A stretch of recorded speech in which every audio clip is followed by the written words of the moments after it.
सबसे मीठा भगवान का नाम है।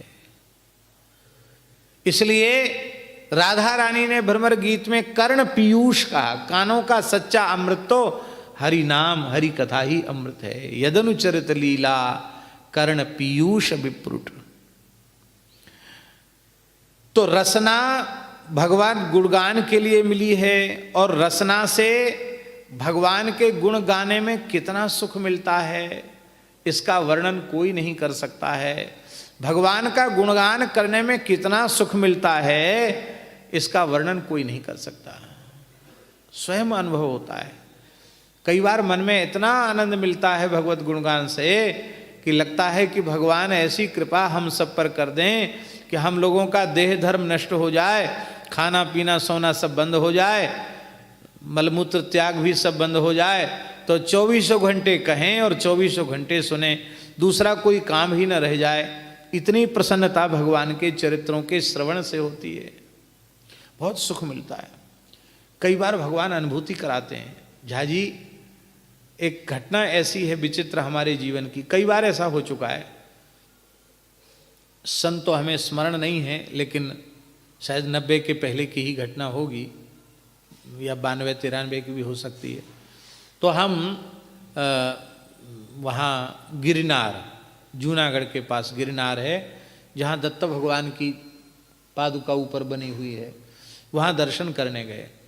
तो एक पंडित जी के घर में रुके थे, मेहता जी, वो नरसिंह मेहता के ही वंशज थे, उनके घर में हम लोग रुके थे। रात को रुके और सवेरे हम लोग गिरनार पर्वत चढ़ने चले गए। तो चढ़ते चढ़ते चढ़ते चढ़ते ऊपर चले गए, दर्शन हुआ। वहाँ से उतरे तो बहुत थक गए थे, एकदम पैर भर गए थे, और उसी दिन एकादशी थी, हमको निकलना भी था। तो इतने थक गए थे कि बहुत ज़्यादा थक गए थे, पैर एकदम भर गया था। और उन पंडित जी के घर में पहुँचे। तो पंडित जी भागवत जी के वक्ता थे, विद्वान थे, वृद्ध थे। तो जैसे ही उनके सामने बैठे और सामने फलाहार की थाली रखी है, एकादशी थी उस दिन, और उस फलाहार करके तुरंत हमको निकलना था,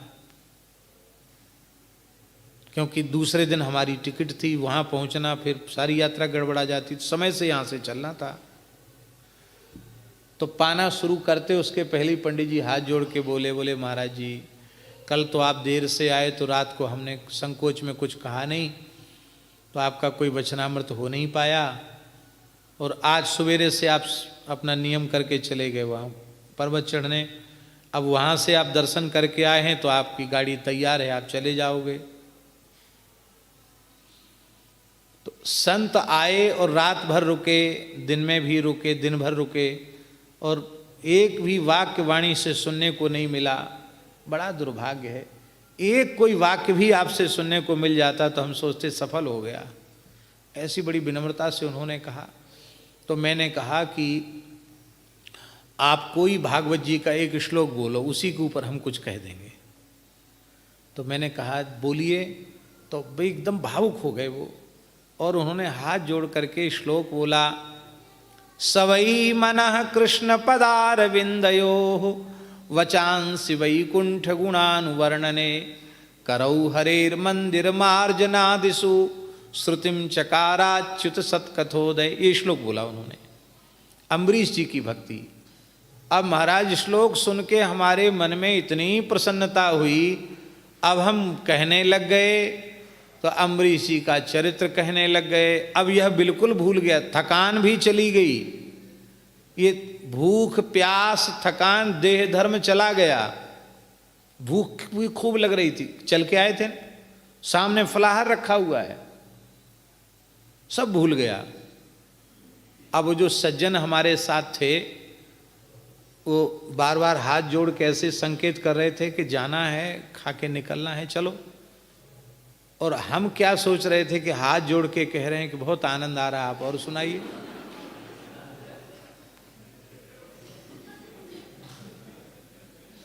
तो क्या हुआ, लगभग 1.5 घंटे के करीब लगातार हम बोलते चले गए।